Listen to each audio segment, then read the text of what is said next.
12 years old. We were beginning to have a good. We live in Chimo, very very small town. My father was running a radio shop. So whenever he needs to do business in Ipoh, he would take his scooter and go to Ipoh. So on that day, he was going to Ipoh. Anybody from Ipoh? No, huh? So those days before the highway were built, near Yok Choi School, there's a hill, quite a steep hill, there's only one road going to Ipoh. So he was going to Ipoh on his motorbike.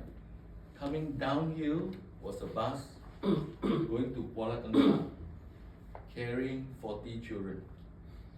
The brake failed. So the bus has two options. Swing this side, kill my father.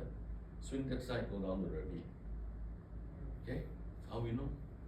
On the funeral night, the bus driver actually came to the funeral and apologized to my mother. Okay? I said, Auntie, so sorry. I have no choice. 40 children and me die, or your husband die. So, anyway, that's gone. So, my mother was a, what do you call that? A rubber tapper, illiterate.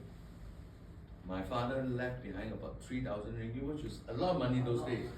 So my mother didn't know, started Soy for those cheap clothes hawker store. And I tell you, she doesn't know anything about business. Within 2 months, all the money gone. So she wash clothes for people, hawker. So I was a hawker, sell. So anyway, I was the eldest of 6. At that time, my youngest brother was still in the stomach 3 months when my father died. So after some time, we had a family meeting, not meeting. My mother just said,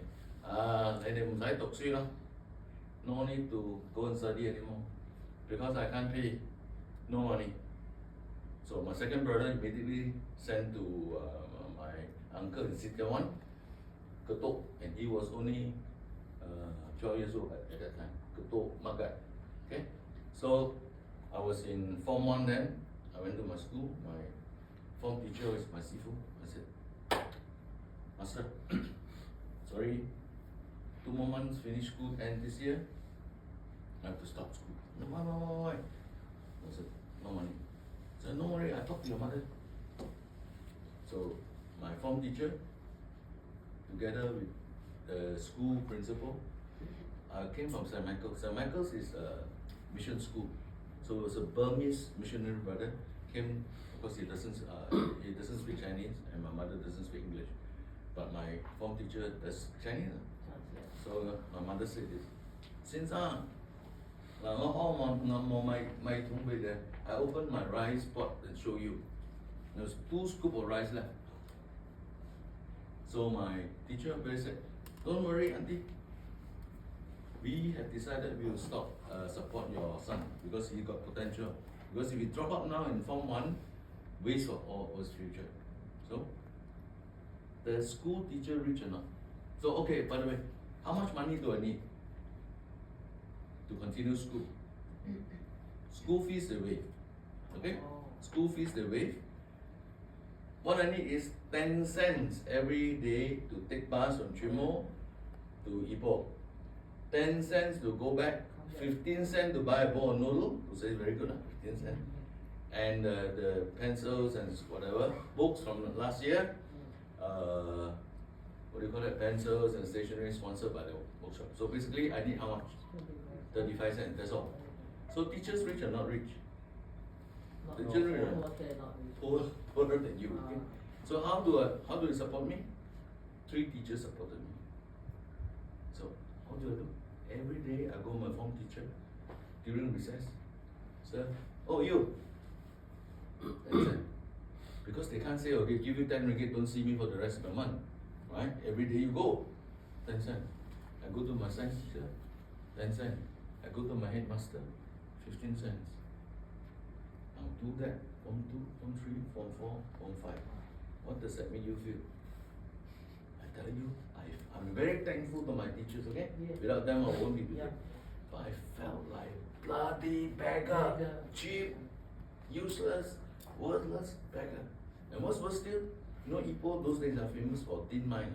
Most of my classmates rich men, either rubber estate son, right? Like KL Kapung, my classmate is now the group CEO for KL Kapung, Tatoli, right? So we used to make up every Tuesday and Thursday. I have martial art, Chinese Kung Fu class in the afternoon, 4 o'clock. But school finished 1 o'clock. So what do? Hang around, right? So we go around town. Oh my classmate friend, hey, John, let's go and have ice cream. I have how much money left in the pocket? 10 cents. If I buy ice cream, I have to walk 15 km back home. Of course I don't know. So what do I tell my classmate? You go ahead, I don't like ice cream. Can you imagine? 14, 15-year-old don't like ice cream. So, I swear, my children will never have to be in a situation where they say they don't like ice cream. Okay? So, and on that bus, same thing. So, fast forward, I passed my O level, and then my teacher said, continue studying, don't worry, we'll. I said, no, I cannot. Why? Because my mother was washing clothes. Just to keep us going, right? Feed the family. You know those days how they wash clothes? What do they use to wash clothes? Yellow bar, salt, and the caustic soda. Very erosive one. Caustic soda. You know what caustic soda do to you? If every day you're exposed to that, they burn into your, but literally burn in, cut in, you know. It's like a saw. So my mother every night, and it feel very itchy. The only, there's no medicine to cure. The only way she can relieve her itchiness is to soak her 2 feet Warm water. into near boiling water. Cannot even touch. So I said, I also cannot see my mother do like that. So I applied for a job, and through connection, because my uncle was a pharmacist working in Anglo-American, and he's a good friend of the shipping agency manager. And at that time, Maersk Line changed agent from Sockfin to Anglo-American.